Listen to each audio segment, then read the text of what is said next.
한 주간도 주님 은혜 안에서 평안하셨는지요? 오늘 하나님의 말씀을 가지고 함께 은혜를 나누려고 합니다. 오늘 본문의 말씀은 마태복음 15장 22절에 있는 말씀입니다. 가난한 여자 하나가 그 지경에서 나와서 소리질러 이르되 주 다윗의 자손이여 나를 불쌍히 여기소서 내 딸이 흉악하게 귀신 들렸나이다 하되 예수는 한 말씀도 대답하지 아니하시니 제자들이 와서 청하여 말하되 그 여자가 우리 뒤에서 우리를 소리를 지르오니 그를 보내소서. 예수께서 대답하여 이르시되 나는 이스라엘 집에 잃어버린 양 외에는 다른 데로 보내심을 받지 아니하였노라 하시니 여자가 와서 예수께 절하며 이르되 주여 저를 도우소서. 대답하여 이르시되 자녀의 떡을 취하여 개들에게 던짐이 마땅하지 아니하니라. 여자가 이르되 주여 옳소이다마는 개들도 제 주인의 상에서 떨어지는 부스러기를 먹나이다 하니 이에 예수께서 대답하여 이르시되 여자여 내 믿음이 크도다 내 소원대로 되리라 하시니 그때로부터 그의 딸이 나으니라. 오늘 이 말씀 속에서 함께 믿음이란 무엇인가, 큰 믿음은 무엇이며 작은 믿음은 무엇인가에 대해서 한번 말씀을 통해서 함께 은혜를 나눠 보려고 합니다. 먼저 IT 선교 소식을 하나 전하고 싶습니다. 어제 선교사님께서 저에게 문자로 메시지가 왔습니다. 함께 동역하던 동역자가 납치를 당해서 어려움을 겪고 있다고 기도해 달라는 그런 부탁의 메시지였습니다. 저는 그 선교사님과 인터뷰를 하면서 참 걱정이 되고 굉장히 충격을 받았습니다. 왜냐하면 IT의 경제 상황이 너무 나빠져서 그걸 따라서 또 치안 상황이 너무 좋지 않아서 많은 사람들이 이 납치를 아주 업으로 삼는 경우가 생겨난다고 합니다. 선교사님께서는 다행히 미국에 방문하시는 지금 중인데 그 사이에 함께 일하는 동역자가 납치를 당해서 어려움을 겪고 있다고 합니다. 아마 선교사님께서 현장에 있었더라면 거의 함께 그런 불상사를 당하지 않았을까 이런 생각을 하니까 참 마음이 굉장히 무겁더라고요. IT는 굉장히 슬픈 국가인 것 같습니다. 경제적으로 너무 어렵고 그들의 역사 또한 슬픈 역사를 지니고 있습니다. IT 사람들은 아프리카에서 노예상들이 노예로 팔기 위해서 아프리카 사람들을 잡아왔죠.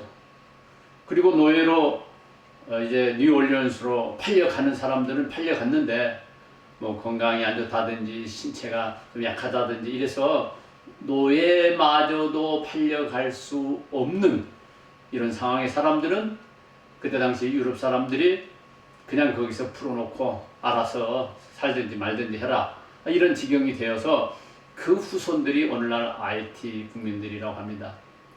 그리고 IT는 현재 95%가 기독교인들이라고 하는데 그 중에 25%는 개신교, 나머지는 천주교를 아마 믿는 것인지 뭐 따라가는 건지 잘 모르겠습니다.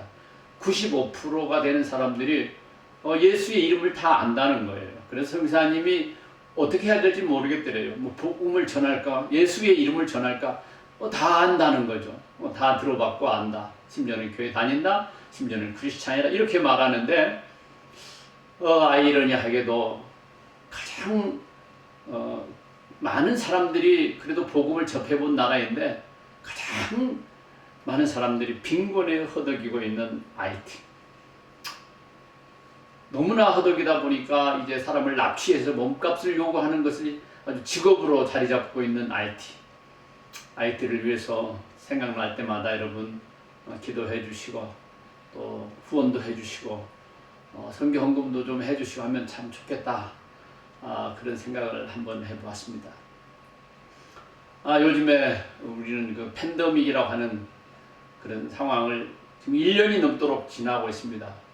저는 이 팬데믹 상황을 지나면서 많은 생각을 하게 됩니다. 또 지금도 생각을 해보고, 과연 이 팬데믹은 어디로부터 왔는가? 어떤 사람은 중국 우한으로부터 왔다고 뭐 얘기를 합니다. 물론 지역이 어디서부터 왔을 수 있겠죠. 그러나 좀 더 우리는 하나님의 백성들로서 깊이 있게 생각을 해보고자 하는 겁니다. 이 전 지구를 멈춰버리는 엄청난 이 팬데믹이 과연 사람의 힘으로 이게 가능할까? 아니면 바이러스의 힘으로 과연 가능할까? 이런 생각을 해보게 되는 겁니다. 저는 그런 생각을 해봤습니다. 예수님이 이 땅에 오신 지 2000년이 훌쩍 넘었습니다. 그럼에도 불구하고 이 지구상에는 대다수의 사람들이 복음을 모릅니다. 어쩌면 한 번도 예수님에 대해서, 복음에 대해서 들어보지 못한 사람들도 아주 많이 있습니다. 들어봤지만 믿지 않는 사람들도 많이 있습니다. 일부러 거역하는 사람들도 많이 있습니다. 그러나 주님을 참으로 사랑하고 주님을 참으로 따르는 사람들은 아주 극히 소수라고 말할 수밖에 없는 것 같습니다. 우리 세상이 지금 그렇게 되어 있습니다. 저는 이렇게 생각을 해봤습니다. 아니, 복음은 와서 2000년이 지난 이 시점에도 지구의 25%, 30%가 안 되는 사람이 크리스천입니다. 어떤 사람 말합니다. 그 중에서 정말로 거듭나고 그 중에서 정말로 구원받고 진짜로 하나님을 사랑한 사람은 몇 프로나 됩니다. 저는 이 복음의 현실 속에서 한번 생각해 봤습니다. 코로나19는 생긴 지 1년 만에, 아니 실제로는 1년도 아니에요. 근데 수개월 만에, 몇 개월 만에 전 세계를 요동치게 만들었고, 하늘의 모든 비행기를 붙들어 맸고, 땅에서 살아가는 많은 사람들의 발걸음을 붙들어 맸습니다. 그래서 이제 언택트 시대라고 합니다. 접촉을 꺼려하는 시대가 되어버렸습니다. 이런 시대를 우리는 지금 살아가고 있습니다. 그래서 저는 생각해 봤습니다. 아니, 어떻게 코로나는, 사람을 죽이는 이 코로나는 1년도 안 돼서 전 지구를 덮어버렸는데, 사람을 살리는 복음, 사람을 구원받게 하고 하나님의 나라로 인도하는 이 복음은 어찌하여 2000년이 되도록 이 지구를 다 덮지 못했을까? 사람을 죽이는 바이러스는 수개월 만에 전 세계에 퍼졌는데, 사람을 살리는 이 복음은 왜 전 세계로 퍼지지 못하고 있을까? 이런 생각을 해보았습니다. 소극적이고 죽이는 것은 굉장히 쉽습니다. 그러나 살리는 것은 어렵습니다. 우리는 이 코로나 시절에 저는 여러 가지를 이렇게 생각해 보게 됩니다. 저는 이 코로나가 우연히 발생한 것도 아니고 사람의 힘에 의해서 발생한 게 아니라고 생각합니다. 왜냐하면 어떻게 사람의 힘이 이 전 인류의 삶을 바꿔놓고 뒤집었겠습니까? 어떻게 사람의 능력으로 인류를 이렇게 뒤집을 수가 있겠습니까? 하나님의 숨은 손길과 저는 역사가 있다고 믿습니다. 나일강에서 강물이 피로 변할 때 사람들은 자연재해라고 했을지 모르겠어요. 개구리가 온 애국 땅을 뒤덮을 때 사람들은 자연이변이라고 말했을 겁니다. 애국 땅을 다 뒤덮는 천지 재앙을 보면서 그들은 아마 이것이 자연재해라고 생각했을지 모르겠습니다. 그러나 아니었습니다. 나일강이 핏빛으로 변하고 개구리 떼가 온 애국 땅을 덮을 때 하나님의 역사였습니다. 하나님의 섭리였습니다. 하나님의 계획이었고 하나님의 뜻이었습니다. 나는 이 코로나19 바이러스가 온 지구를 덮을 때 애국 땅을 덮었던 그 개구리 떼처럼 그 나일강이 피로 변했던 그것처럼 어쩌면 하나님께서 배후에서 이것을 통해서 우리에게 주고자 하는 메시지가 있고 우리에게 말씀하시고 싶은 것이 있지 않나, 저는 이렇게 생각을 해보았습니다. 마지막 시대라고 합니다. 말세라고 합니다. 정말로 마지막 시대를 살아가는 우리들이 어떤 믿음을 가지고 어떻게 살아야 될지를 한 번 더 생각을 해보는 것입니다. 이런 코로나 팬데믹 시대를 맞이해서 이 시대를 살아가면서 우리가 어떻게 하면 믿음으로 살 수 있을 것인지, 그리고 과연 믿음은 무엇인지, 이것에 대해서 함께 말씀을 나누고자 합니다. 우리가 본문 말씀에 읽은 것처럼 가나안 여자가 있었습니다. 이 가나안 여자, 여기는 가나안이라고 하는 것은 이방 여자를 말합니다. 이 가나안 그 여자가 와서 소리를 질렀습니다. 다윗의 자손이여, 나를 불쌍히 여기셔서 내 딸이 흉악하게 귀신 들렸나이다. 그 여인은 딸이 흉악한 귀신에 들렸다고 했습니다. 보통 귀신도 아니라 딸이 흉악한 귀신. 그래서 예수님께 청합니다. 내 딸을 좀 고쳐주십시오. 그런데 이 말을 듣고, 아니 보통 귀신도 아니고 아주 흉악한 귀신이 들렸다는 그 여인의 말, 아니 딸의 입장에서 보면은 어머니의 말을 예수님은 한 말씀도 대답지 아니하셨습니다. 제자들이 와서 예수님께 말씀을 전합니다. 그 여자가 우리 뒤에서 소리를 지르오니 그를 보내소서.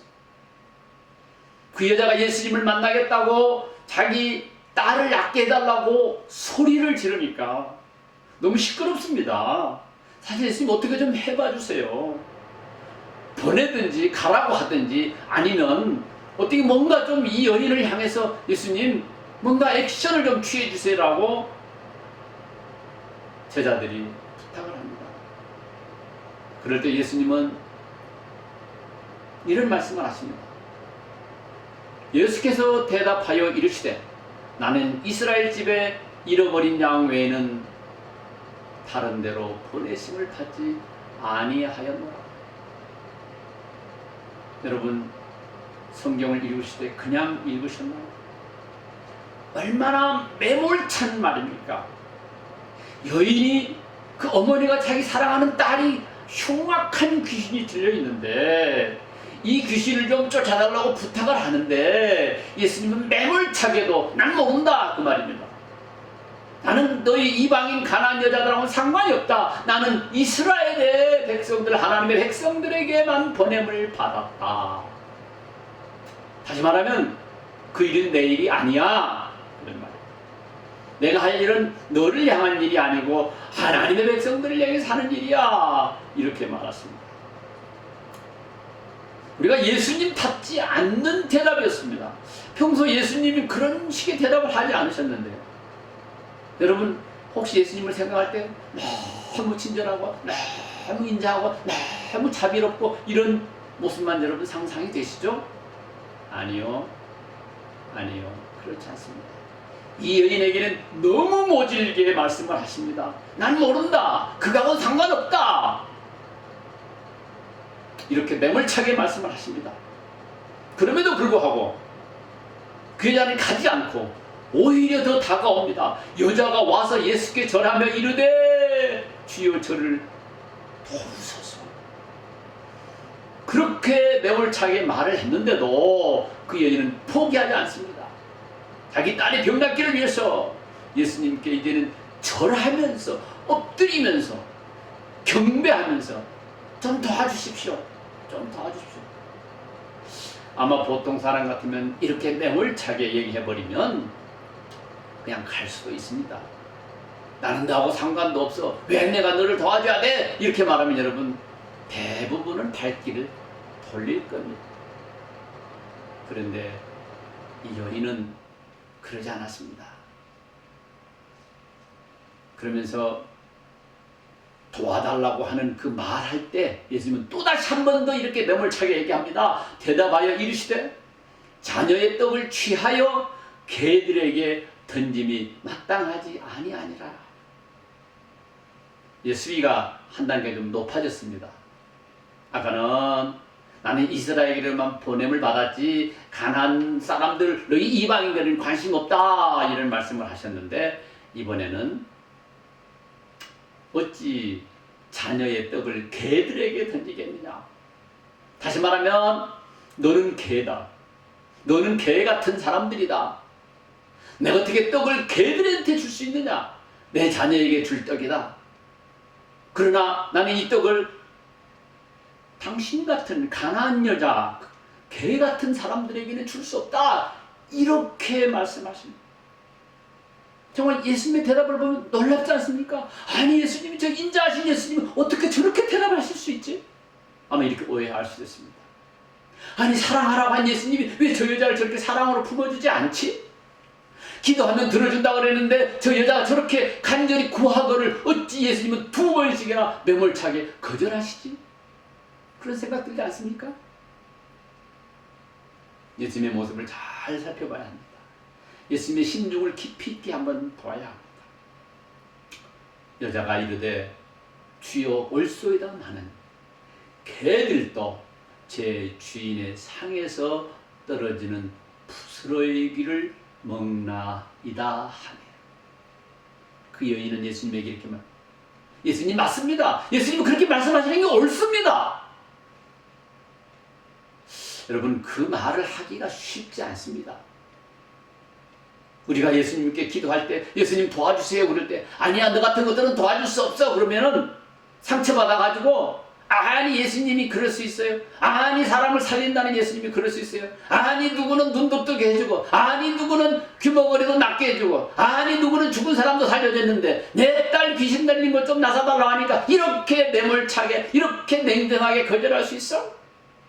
아마 이렇게 상처받거나 아마 다 상황을 포기해버릴 겁니다. 그런데 신기합니다.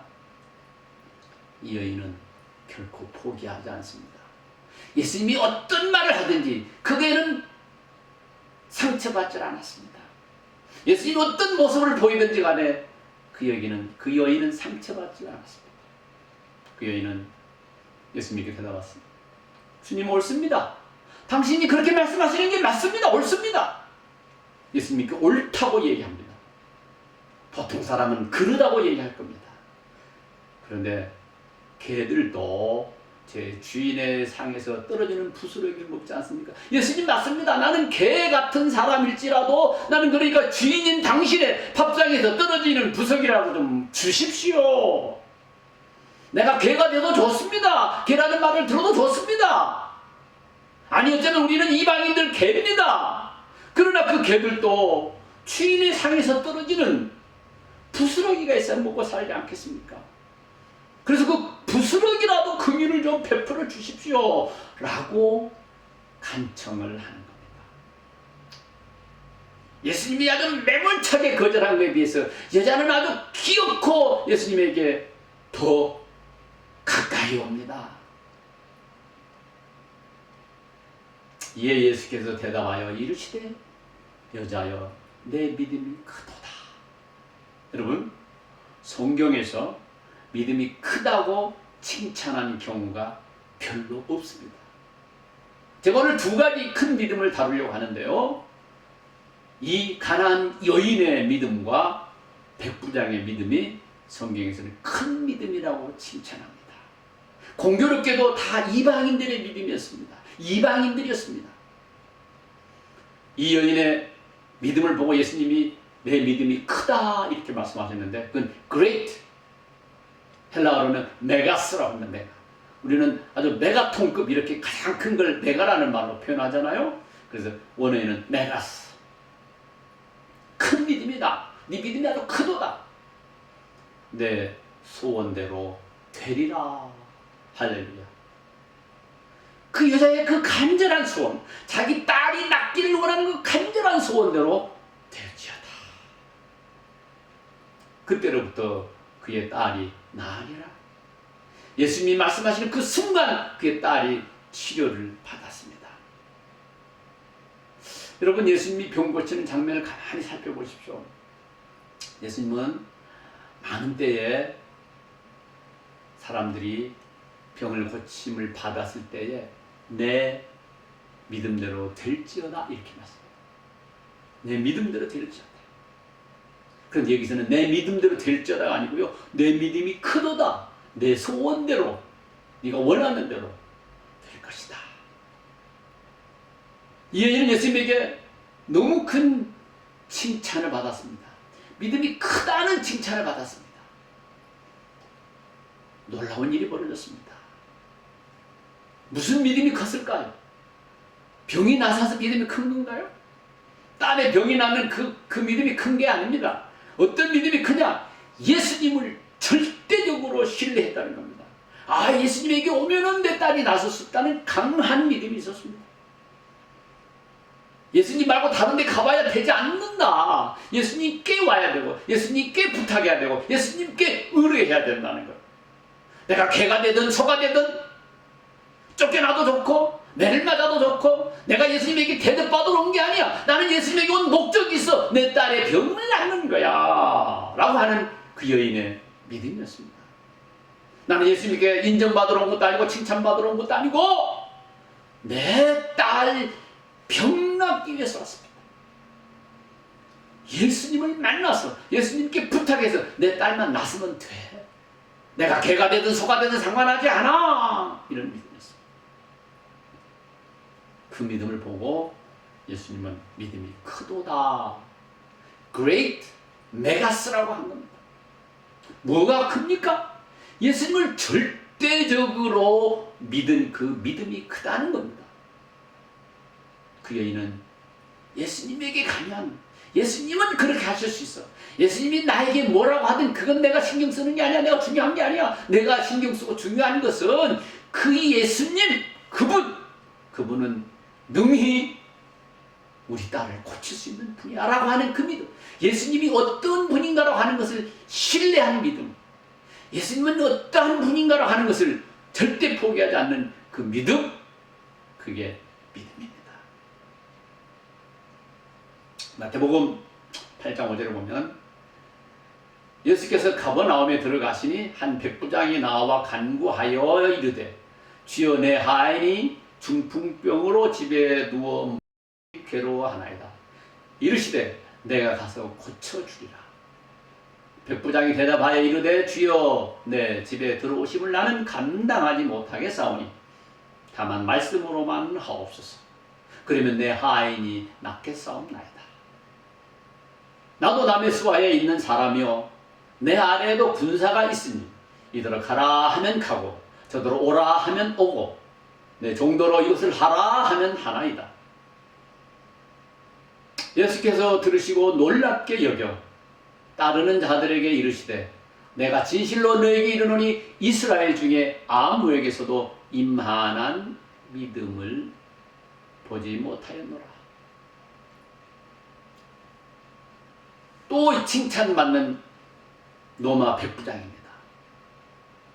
이 백부장은 하인이 병이 들어 있습니다. 괴로워하고 고통 속에 있었습니다. 예수님에게 찾아와서 예수님 내 하인을 좀 고쳐주십시오. 그 백부장이 의사를 안 찾아가 봤겠습니까? 하인이 병 낫기를 위해서. 백부장 정도 되니까 동네에 아마 의사들이 거저도 고쳐주려고 했을지 모르겠어요. 잘 보이려고. 백부장이 하인이니까 백부장의 친구들도 많고 아는 사람도 많고 아마 이 사람은 돈도 권력도 다 있는 사람이었습니다. 근데 성경에는 이분이 자기 하인의 병을 낫기 위해서 예수님을 찾아온다는 사실입니다. 로마 백부장이 예수님을 찾아왔다. 그 말입니다. 로마 백부장이 누굽니까? 식민 통치를 하고 있는 로마의 관리입니다. 로마의 군인. 그가 예수님에게 가서 부탁합니다. 그럴 때 예수님이 그래 내가 가자. 집에 그러면 하인을 고쳐주러 가자. 이렇게 예수님 말씀하시니까 하인은 아닙니다. 어떻게 예수님이 우리 집에 올 수 있습니까? 나는 누추한 자입니다. 그냥 예수님 말씀만 하면 됩니다. 나도 내가 하인을 명령하면 내 아이들이 말을 듣고 내 수하의 부하들이 내가 명령하면 목숨도 아끼지 않고 적진에 뛰어드는 게 군인들입니다. 적진에 명령을 따라서 죽음이든지 삶이든지 뛰어 들어가는 것이 군인입니다. 나도 내 부하가 전선에서 그렇게 하는 걸 자기는 압니다. 백부장이 명령하면 아무리 위험한 상황에도 가서 전투를 해야 됩니다. 백부장은 알았습니다. 명령하면 듣는다는 거죠. 예수님에게 말씀합니다. 예수님, 나도 명령하면 부하들이 그렇게 듣습니다. 예수님 그냥 말씀만 하세요. 내 말도 능력이 있어서 부하들이 움직이고 내 말도 능력이 있어서 전투를 벌이고 하는데 예수님 말씀만 하면 됩니다. 가지 않아도 됩니다. 이렇게 말합니다. 백부장은 예수님이 누군지를 알았습니다. 그를 신뢰했습니다. 예수님이 어떤 분인 줄 알고 예수님 그분을 신뢰했습니다. 예수님이 이분에게는 어떤 칭찬을 했는지 아십니까? 매우 크다. So great 이라고 합니다. 이 가나안 여인에게는 그냥 great 그랬습니다. 그런데 백부장에게는 so great 아주 크다. 정말로 큰 믿음이라고 칭찬하시면서 이스라엘 사람들 중에서도 이만한 믿음을 보지 못했다. 이렇게 말합니다. 믿음은 뭘까요? 여러분 여기서 두 사건 다 공교롭게도 믿음이 크다고 칭찬을 받는 거였습니다. 오해하지 마십시오. 큰 믿음은 큰 병을 고치는 게 아닙니다. 이 사람들이 병을 고쳐서 믿음이 크다고 한 게 아닙니다. 예수님을 그렇게 크게 신뢰했습니다. 예수님을 그렇게 크게 믿었습니다. 그게 큰 믿음입니다. 큰 믿음은 큰 일을 이루어서 큰 믿음이 아니고 예수님을 정말로 크게 믿는 것, 신뢰하는 것이었습니다. 예수님 자신을 믿었던 겁니다. 예수님을 통해서 내가 큰 믿음으로 큰 역사를 이루는 믿음이 아니라 그 예수님을 믿었던 겁니다. 여러분 저는 이렇게 생각해 봅니다. 오늘 우리는 예수님이 십자가에 죽으시고 부활하신 것을 우리는 역사를 통해서 믿고 성경을 통해서 믿고 개인적인 영적 체험과 신뢰를 통해서 우리는 믿습니다. 근데요, 성경에 나오는 이 사람들은 아직 예수님이 십자가에 돌아가시기 전이었습니다. 그리고 아직 이 사람들은 예수님이 부활하신 걸 모릅니다. 심지어는 제자들도 부활하실 것을 믿지 않았습니다. 그냥 그때 당시에 예수님의 어떠함을 믿었습니다. 아직 예수님은 부활하시지 않으셨기 때문에 이분이 죽음을 이길 수 있는 죽음마저도 이분에게는 어떻게 할 수 없는 사망의 권세를 이기신 분이라고는 모릅니다. 우리는 압니다. 사망의 권세까지도 이기시고 무덤에서 부활하신 분. 오늘 우리가 믿는 예수님은 무덤에서 부활하신 분을 믿습니다. 백부장이나 가나안 여인은 그들이 예수님을 그렇게 신뢰했지만 전폭적으로 믿었지만 예수님은 아직 십자가에 죽으시지 않으셨고 아직 무덤에서 부활하시기 전이었습니다. 오늘날 우리는 어때요? 우리는 예수 십자가에 죽으시고 무덤에서 부활하신 것 아니 그리고 승천하신 것까지도 우리는 성경을 통해서 보았습니다. 그리고 우리는 그걸 믿습니다. 그런 예수를 우리는 얼마나 신뢰하고 믿고 따르고 있나요? 믿음은 큰 일을 하는 것이 믿음이 아닙니다. 큰 사업을 일으키는 사람이 큰 믿음이 아닙니다. 큰 선교 사업을 한 사람이 큰 믿음이 아닙니다. 큰 믿음은 예수를 믿는 것, 예수님이 하신 말씀을 믿는 것, 예수님이 어떤 분이라는 것을 믿는 것, 그것이 큰 믿음입니다. 오늘날은 믿음의 본질에 대해서 많이 오해들을 하고 있는 것 같습니다. 믿음이 좋은 사람은 사업이 성공하고, 믿음이 좋은 사람은 좋은 대학을 가고, 믿음이 좋은 사람은 큰 예배당을 짓고, 믿음이 좋은 사람은 부자가 되고, 그런 걸까요? 저는 그렇게 생각하지 않습니다. 믿음은 예수를 어떻게 아느냐, 그리고 어떻게 신뢰하느냐, 그것이 우리의 믿음입니다. 예수 그리스도가 십자가에서 내 죄를 위해서 죽으셨고, 부활하셨고, 승천하셔서 지금은 성령으로 우리와 함께 하신다고 하는 이 사실을 그대로 믿는 것, 그것이 저는 큰 믿음이라고 믿습니다. 큰 믿음은 큰 일을 하는 게 아닙니다. 큰 믿음은 십자가에서 온 인류의 죄를 위해서, 그리고 내 죄를 위해서 죽으시고 3일 만에 무덤에서 부활하시고 승천하셔서 지금은 그를 영접하고 믿는 자들의 가슴 속에 와서 마음속에 들어오셔서 함께 동행하시고 함께 사시고 함께 일하시고 역사하시는 그분을 믿는 것이 가장 큰 믿음이라고 저는 생각을 합니다. 큰 믿음과 작은 믿음은 우리의 행위로 구별되는 게 아니라고 저는 믿습니다. 많은 사람들이 믿음을 주시옵소서, 믿음을 크게 하옵소서, 주여 내가 믿나이다 라고 말하지만은, 여러분, 예수 그리스도 그분 자신을 믿는 것이 가장 큰 믿음입니다. 그분이 나를 뭐 어떻게 해줘야 되겠지, 그걸 믿는 게 믿음이 아닙니다. 여러분, 큰 믿음이 있는 사람은 다 좋은 대학 가고 다 사업에 성공해야 됩니까? 그렇지 않죠. 그건 믿음이 아니라 실력일 수 있습니다. 자기 실력 있는 사람이 좋은 대학 갑니다. 사업 수완이 있고 실력 있는 사람이 사업에 성공하기도 합니다. 그건 자기 실력이라고 나는 봅니다. 믿음이라고 생각하지 않습니다. 믿음이 없어서 사업 실패하는 것도 아니고, 믿음이 없어서 병이 안 낫는 것도 아닙니다. 그거는 또 다른 문제입니다. 믿음은 예수 그리스도가 누구인가, 그리고 예수님이 말씀하신 그대로 그걸 믿는 사람, 예수님을 그대로 다 100% 받아들인 사람이 가장 큰 믿음을 가지고 있는 겁니다. 우리 예수님을 누구라고 생각합니까? 예수님을 어떻게 믿습니까?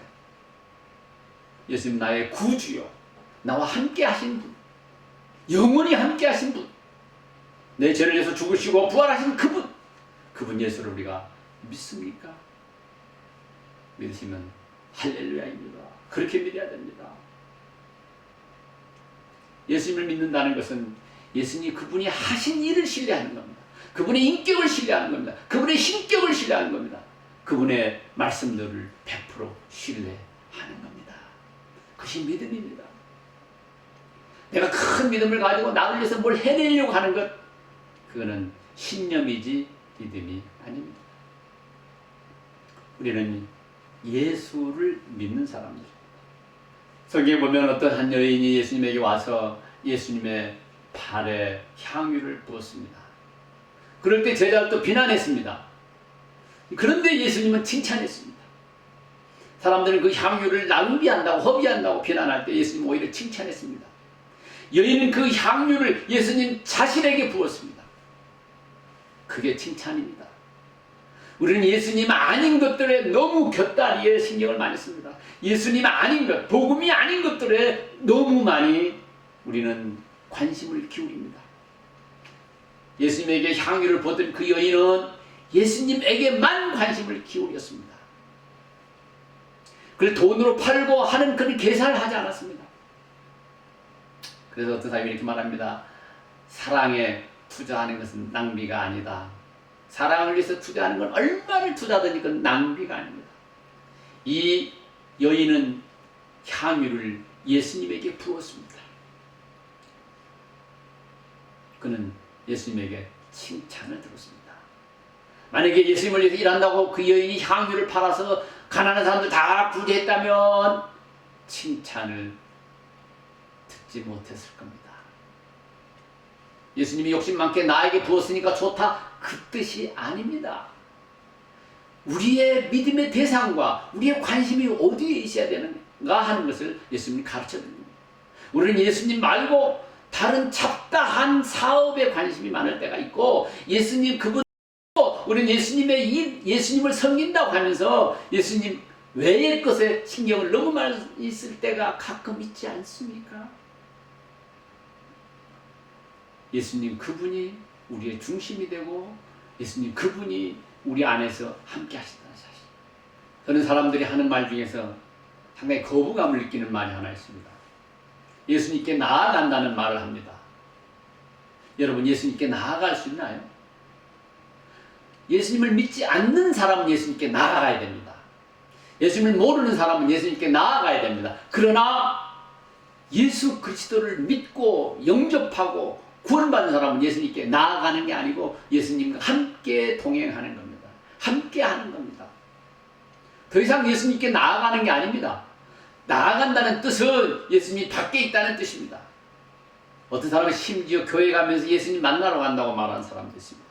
어떤 사람들은 교회에서 이렇게 말합니다. 하나님 만나러 오셨습니다. 오늘 예배를 통해서 하나님을 만나세요. 이렇게 말하는 사람들도 가끔 있는데, 예배를 통해서 하나님을 만나는 게 아닙니다. 이미 하나님을 만난 사람들이 예배를 통해서 하나님을 경배하고 하나님을 찬양하고 하나님을 노래하는 겁니다. 하나님 만나러 예배당 가는 사람들은 불신자들이 그렇게 하는 거고, 구원받은 하나님의 백성들은 하나님을 찬양하고 경배하고 노래하고 하나님을 섬기는 것. 우리가 쓰는 용어 중에서 굉장히 모순된 용어들을 많이 가지고 있습니다. 예수님은 한번 우리 안에 오시면 영원히 함께 하겠다고 하셨는데도 불구하고 하나님을 만나러 간대요. 하나님을 어떻게 만나러 갑니까? 하나님 만나러 어디를 가야 됩니까? 이 산도 아니고 저 산도 아닙니다. 하나님은 우리 안에서 영원토록 함께 계시는 분, 그 하나님이십니다. 믿음이란 과연 뭘까요? 이 두 사람의 예를 보면서 병이 치유된 게 믿음일까요? 아닙니다. 예수님을 신뢰한 게 믿음이었습니다. 암이 치유된 사람 믿음 좋습니다. 할렐루야. 불치병이 치유된 사람 믿음이 훌륭합니다. 할렐루야.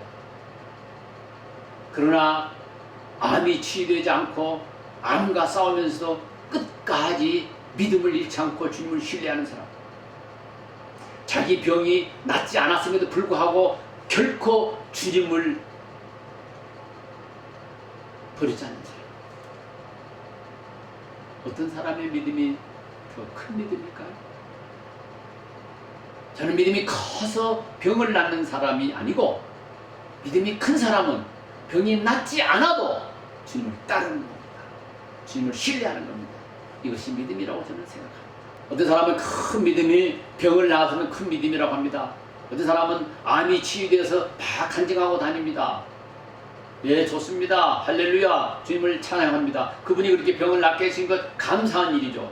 그러나 암에서 고침을 받지 못했다고 할지라도 끝까지 믿음을 버리지 않고 주님을 따라가는 사람, 저는 그분이 더 큰 믿음, 훌륭한 믿음이라고 봅니다.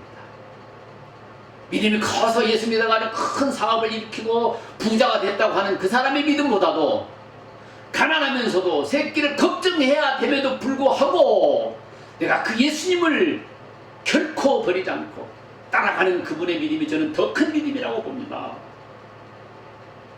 세상에서 인정받지 못하고 세상에서 아무 가진 것도 없고 세상에서 버림받은 사람 같을지라도 내가 결코 주님을 버리지 않고 믿음을 배반하지 않고 우리 주님이 어떻게 나를 위해서 사셨는가를 생각하면서 주님을 따라가는 그 사람의 믿음이야말로 큰 사업을 일으킨 사람보다도 더 크고 큰 성공을 한 사람의 믿음보다도 더 크다고 저는 믿습니다. 믿음이 크냐 작냐는 큰 일 했느냐 작은 일 했느냐로 절대로 평가할 수가 없습니다. 믿음의 본질은 예수 그리스도 그분을 누구라고 믿는가 하는 겁니다. 예수님이 제자들에게 물어봤습니다. 너희는 나를 누구라고 하느냐? 그 질문에 그리스도라고 답하는 것, 나의 구주라고 믿는 것, 나의 주님이라고 고백하는 것, 이것이 가장 큰 믿음이라고 저는 믿습니다. 이 세상에는요, 성공한 사람은 소수고 다 일반 대중들. 성공해야 큰 믿음 아닙니다. 부자 되어야 큰 믿음 아닙니다. 큰 예배당 다닌 사람이 큰 믿음 아닙니다. 큰 믿음은 예수가 누군지를 정확하게 알고 예수를 따르는 그 사람들이 가장 큰 믿음이라고 저는 믿습니다. 여러분 안에 있는 가장 큰 믿음, 예수 그리스도, 그분을 붙들고 이 코로나의 어려운 시절을 잘 극복하시기를 주님의 이름으로 축원합니다.